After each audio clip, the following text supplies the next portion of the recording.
اقترب للناس حسابهم وهم فی غفلۃ معرضون، لوگوں کے لیے حساب کا وقت نہایت ہی قریب آ گیا ہے، جبکہ یہ غفلت میں پڑے ہوئے ہیں، منہ پھیرے ہوئے ہیں سارے لوگ۔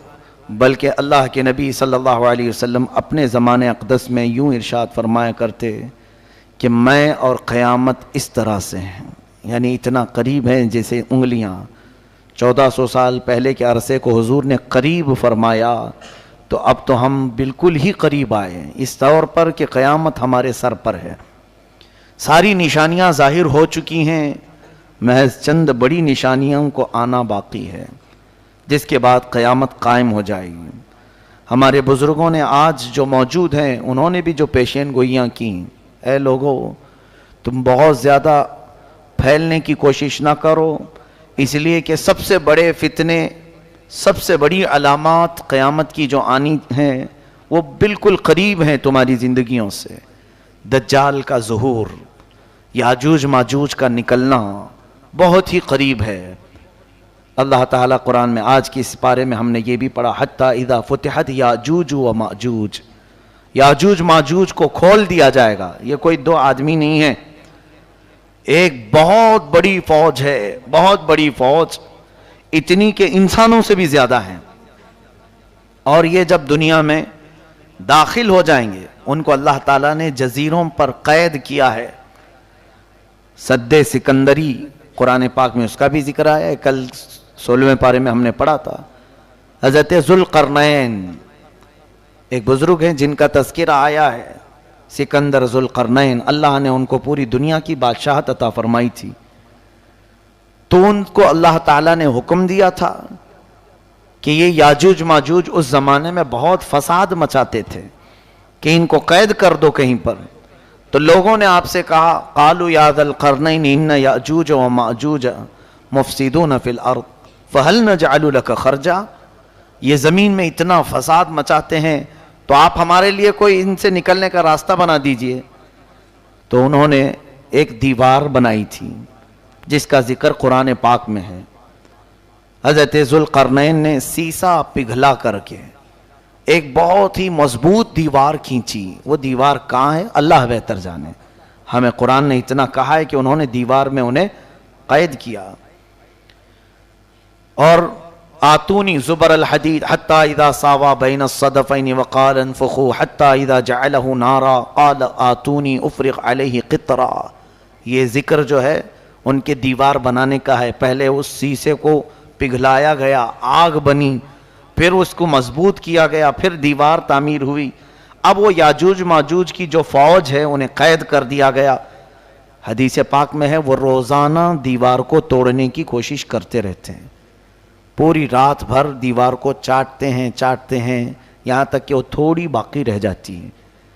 تو تھوڑی باقی رہتی ہے، صبح کے وقت وہ تھک جاتے ہیں اور کہتے ہیں چلو باقی کا کل کر لیں گے، یہ کل نکل جائے گی۔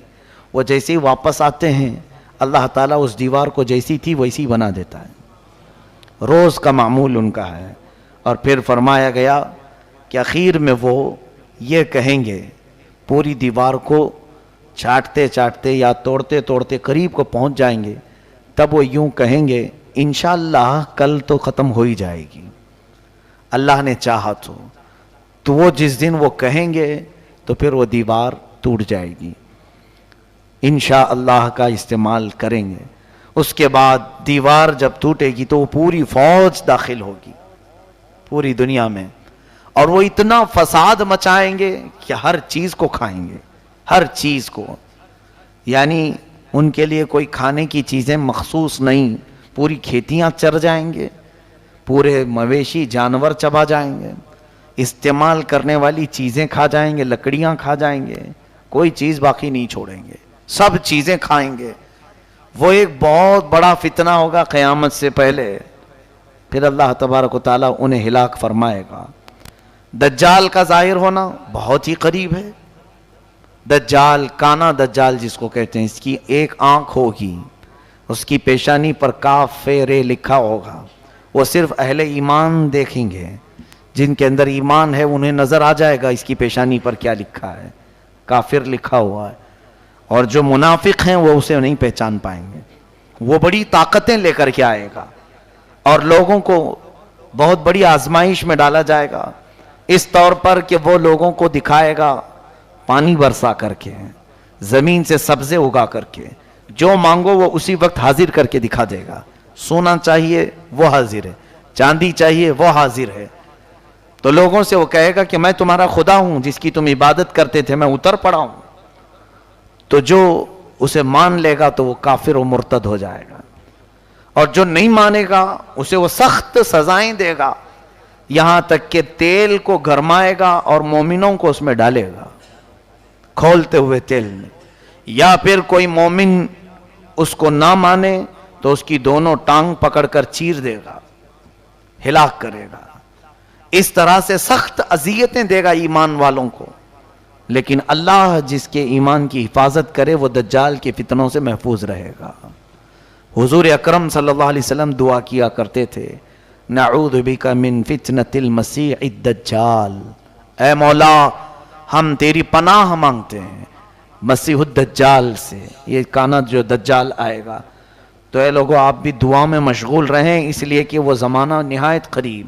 مجھے تو نظر آتا ہے کہ جو علامتیں دجال کے ظاہر ہونے کی بتائی گئی تھیں وہ سب آ گئی دنیا میں۔ جھوٹ کو سچ کر کے دکھانا عام ہو جائے گا، ہر جھوٹی چیز۔ یہ دجال کی ذریت، یہ پوری میڈیا جو آج دنیا میں ہے، یہ دجال کے آنے کی راہ ہموار کر رہے ہیں۔ اور دجال کیا ہوگا؟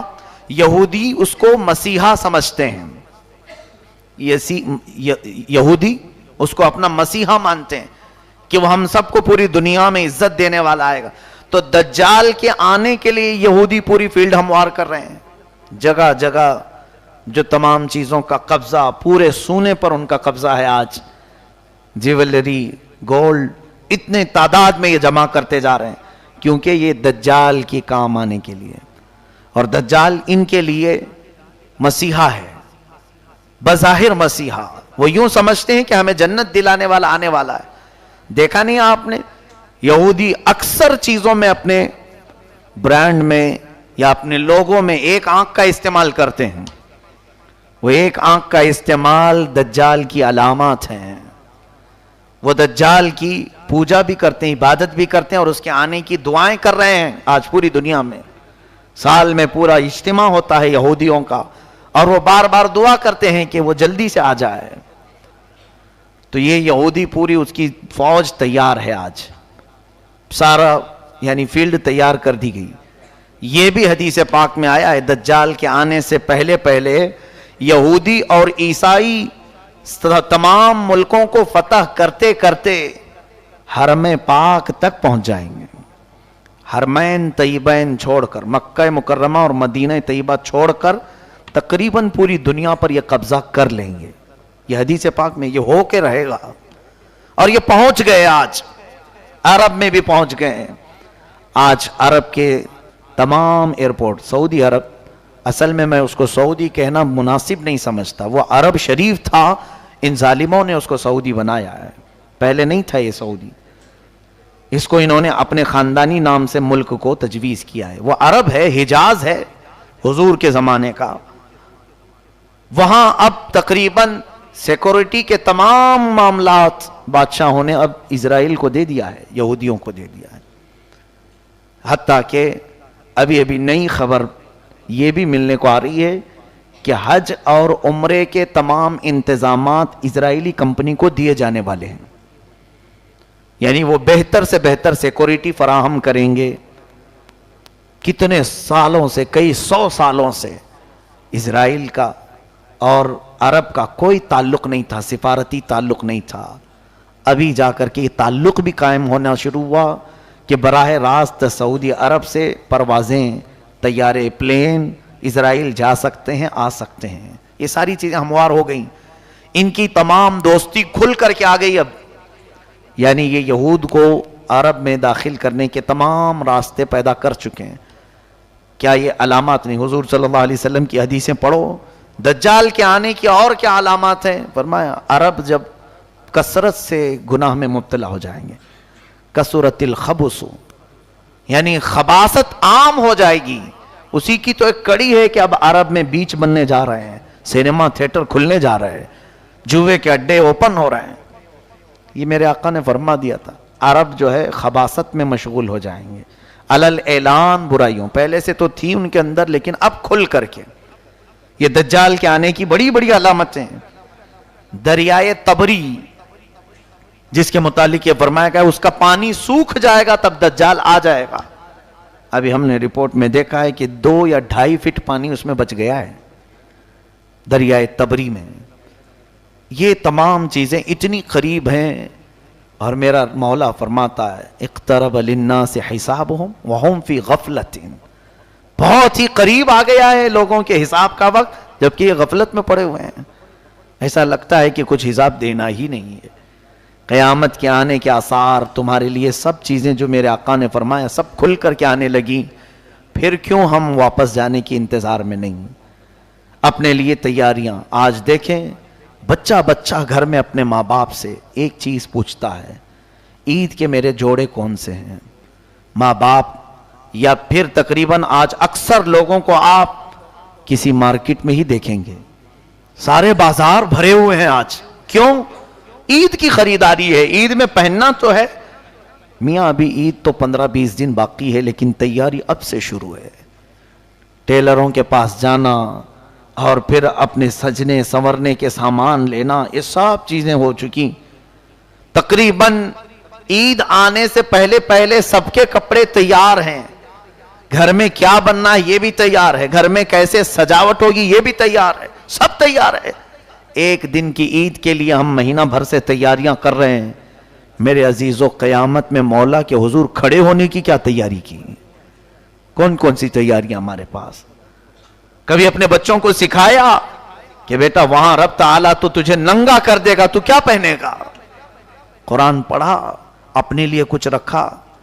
کہیں تمہاری کوئی چوپڑی میں چھوٹی سی نوٹ بک میں لکھا ہوا ہے کہ میں نے اپنی زندگی میں اتنے ختم قرآن کیے ہیں، اتنی تسبیحات پڑھے ہیں، اتنے ذکر کیے ہیں؟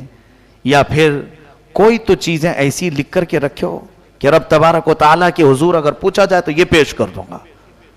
ہم تو اندھا دھند جی رہے ہیں، ہم کو تو کوئی خبر ہی نہیں. باقی سب ہم جوڑے گنتے ہیں، ہر چیز کی تمام ہم کو حساب کتاب سب معلوم ہے. کس دن کیا بنے گا، کس دن کیا سجایا جائے گا، کس دن کیا پہنا جائے گا. میرے عزیزو یہ غفلت کی زندگی ہمارے لیے بہت ہی خطرناک ہے. مسلمان کی زندگی ایسی نہیں ہونی چاہیے. کفار و مشرکین اگر ایسے جیتے ہیں تو ان کے لیے تو اللہ نے جہنم تیار کیا ہے. اللہ فرماتا اعدت للکافرین، میں نے جہنم کو کافروں کے لیے تیار کیا ہے. تم کیوں اس کی تیاری کر رہے ہو؟ فاتقوا النار التي وقودها الناس والحجارة اعدت للکافرین، اس جہنم کی آگ سے ڈرو جس کا ایندھن میں نے انسانوں کو اور پتھروں کو بنایا. لیکن وہ جہنم کس کے لیے ہے؟ اے لوگو کافروں کے لیے. تم خوش نصیب ہو، اللہ نے تمہارے لیے کہیں پر بھی قرآن میں ایک جگہ بھی نہیں فرمایا کہ جہنم ہے، بلکہ سب جگہ تمہارے لیے فرمایا ان الذین آمنوا وعملوا الصالحات کانت لہم جنات الفردوس نزلا.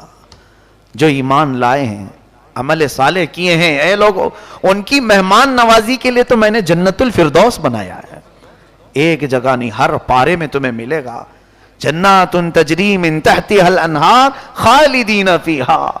ایسی تمہارے لیے جنتیں میں نے بنائی ہیں، باغیچے ہیں جس میں نہریں بہ رہی ہیں، جو جائے گا اس میں ہمیشہ رہے گا. لیکن بندہ ہے کہ وہ مولا کی سجائی ہوئی جنت کو لینے کی تیاری کرنا نہیں چاہتا. کافروں کے کام اچھے لگتے ہیں، یہود و نصارہ کے عمل پسند ہیں. ہماری پوری قوم کو ان کی ایکٹیویٹیز میں دلچسپی ہے، ان کے کیریکٹر کو دل سے لگانے کو پسند کرتے ہیں. باقی رہی بات مصطفیٰ کریم صلی اللہ علیہ وسلم نے جو اخلاق کریمانہ دیے تھے، اور اسی لیے سچ فرمایا تھا میرے آقا نے دنیا میں ایسے جیو جیسے مسافر رہتا ہے، بہت جلدی تم چلے جاؤ گے یہاں سے، اور ہمیشہ کی زندگی کو کیوں یہ چھوٹی سی زندگی پر قربان کرتے ہو؟ یہاں جتنا بھی عیش کرو گے عارضی ہوگا، ٹیمپرری ہوگا.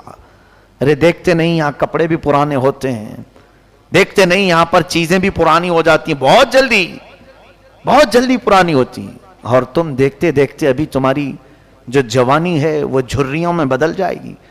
ابھی چہرے پر رنکلز آنے شروع ہو جائیں گے، دانت جھڑنے شروع ہوں گے، بال سفید ہونے لگیں، کمر جھکنے لگے گی. دنیا کا تو قرار ہے ہی نہیں کسی چیز پر. بہت تیزی سے تمہارے اندر تبدیلی لا رہی ہے. کیا اپنے پچھلے حالات دیکھتے نہیں؟ ذرا شیشے میں جا کر دیکھ لینا، چند دن پہلے یا چند سال پہلے تمہارا چہرہ کیسا تھا، آج کیسا ہے؟ بدل رہا ہے کہ نہیں بدل رہا؟ بوڑھے لوگ اپنے چہرے دیکھیں، کیا ان کے بال کبھی کالے نہیں تھے؟ کیا ان کے چہرے جگمگاتے نہیں تھے حسن سے؟ بہت جلدی تمہارے چہروں پر بھی جھریاں آ گئیں، بدل گئے. تو کیوں یہ نہیں سمجھتے کہ یہاں کی کوئی چیز میں قرار ہے ہی نہیں، پائیداری ہے ہی نہیں. بہت تیزی سے دنیا ہماری ساری چیزیں بدل دیتی. لیکن مولا فرماتا ہے جس کو میں نے جنتی لباس پہنایا وہ کبھی پرانا نہیں ہوگا. جنتی جو بھی اندر جائے گا وہ کبھی بوڑھا نہیں ہوگا. جو جوان ہے جوان ہی ہمیشہ کے لیے. وہ پائیداری ہے، اس کے اندر استقرار ہے، قرار ہے. ان تمام چیزوں کو چھوڑ کر بندہ اپنی غفلت میں جی رہا ہے. اسے مختصر سا عیش چاہیے. خیر، اللہ ہمیں دنیا کی مکاریوں اور عیاریوں سے بچائے. بس دنیا سے اتنا لے لو جتنا جینے کے کام آ جائے، اتنا حاصل کر لو جتنا یہاں سے زندگی گزر جائے، لوگوں کے سامنے ہاتھ پھیلانا نہ پڑے، اللہ اپنا محتاج بنائے رکھے، بس اتنی زندگی گزار لو. باقی رہی بات بہت زیادہ پھیلنے کی تو جنت میں پھیلا لو، وہاں زیادہ سے زیادہ پھیلا لو جتنا ہو سکتا ہے. تم کثرت سے دعا کرو. حدیث پاک میں ہے تمہیں ملے نہ ملے دنیا میں دعائیں قیامت کے دن پہاڑوں کے برابر نیکیاں اسے دی جائیں گی. پوچھے گا بندہ یہ کہاں سے مولا، میں تو اتنی نیکیاں کیا نہیں تھا. رب تعالیٰ فرمائے گا اے بندے تو دنیا میں روز مجھ سے مانگتا تھا، میں نے تجھے دیا نہیں، وہ سب یہاں کے لیے جمع کر رکھا تھا. بندہ کہتا ہے کاش میری دنیا میں تو کوئی دعا قبول نہیں کرتا، کوئی نہیں قبول کرتا، سب یہاں کے لیے رکھتا. تو آج تو میں فخر سے جنت میں سب کو بتاتا کہ میں سب سے زیادہ نیکیاں جمع کیا ہوں. تم یہ دیکھتے ہو کہ میری دعا قبول نہیں ہو رہی ہے، چھوڑو جانے دو، کیا بار بار مانگیں گے؟ نہیں، مانگنا بند مت کرو، کثرت سے مانگتے رہو تاکہ یہ سب آخرت میں جمع ہوتے رہے. اللہ تعالی حضور صلی اللہ علیہ وسلم سے ارشاد فرماتا ہے جب بنی آدم یعنی آدم کا بیٹا کوئی بھی صدقہ دیتا ہے تو ہاتھ اس کا ہوتا ہے، لیکن جس کو دیتا ہے وہ فقیر دکھتا ہے. مولا فرماتا میں لے لیتا ہوں، اس کے ہاتھ سے میں لے لیتا ہوں. مولا محتاج نہیں. اور پھر فرماتا ہے جیسے دنیا میں بچڑے کی پرورش ہوتی ہے، چھوٹے سے گائے کے بچے کی کیسے اسے پالا جاتا ہے، حدیث پاک میں یہ الفاظ آئے. مولا فرماتا ہے حبیب تمہارے امت کے دیے ہوئے صدقے کو میں ایسے پالتا ہوں تاکہ وہ بڑا ہو جائے، اور قیامت کے دن جب یہ آتا ہے تو بہت بڑا ہو چکا ہوتا ہے، وہ نیکی بہت بڑی ہوتی. تب پھر وہ کہتا ہے یہ کہاں سے میری؟ رب فرماتا ہے ایک بار تو چھپ کر کے خیرات کیا تھا، اسے میں لے کر کے پالا ہوں، آج اتنا بڑا ہو گیا ہے. میرے عزیز، اور رب تبارک و تعالیٰ کے ہاں کچھ جمع کرو، انویسٹ وہاں کے لیے بھی کرو. ہر جگہ دنیا میں یہ کیوں ہم تلاش رہے کہ ہے کوئی 100 کا 200 کرنے والا، 1000 کا 2000 کرنے والا، سب کی تلاش جستجو اسی میں لگی. اور دیکھتے ہیں کہ ہر جگہ فراڈ کمپنیاں پھر بھی جا کر لگانا چاہتے ہیں. کوئی تو ہے ڈبل کر کے دے دے، کوئی تو ہے ڈبل کر کے دے دے. میرا مولا فرما رہا ہے تم 1-2 ڈبل نہیں 70 گنا زیادہ دوں گا. کون دینے والا ہے دنیا میں؟ بلکہ تیسرے پارے میں تو اللہ فرماتا ہے مثل الذین ينفقون اموالهم فی سبیل اللہ کمثل حبۃ انبتت 7 سنابل فی کل سنبلۃ 100 حبہ. جس نے ایک بیج بھی دیا نا اللہ کی بارگاہ میں، اللہ فرماتا ہے وہ ایسی ہے جیسے ایک پودا بویا، ایک پودا زمین پر بویا، اس میں سے پھلیاں نکلی اور ہر 7 شاخیں نکلی، ہر شاخ میں 100 دانے. اس طرح سمجھو کہ تمہاری ایک خیرات کو اللہ 10 گنا 70 گنا نہیں 700 گنا بڑھا کر کے دے گا. لیکن کہاں ہے ہمارا یقین؟ ہمیں یقین ان دنیاوی چیٹروں پر ہوتا ہے، دھوکے بازوں پر ہوتا ہے، جو ہمیں پرسنٹیج دینے کو تیار ہے، وہ بھی سود پر، حرام چیزوں پر. دنیا میں ہم مسلمان بن کر جئیں تو میرے آقا صلی اللہ علیہ وسلم کے بتائے ہوئے طریقے پر جی.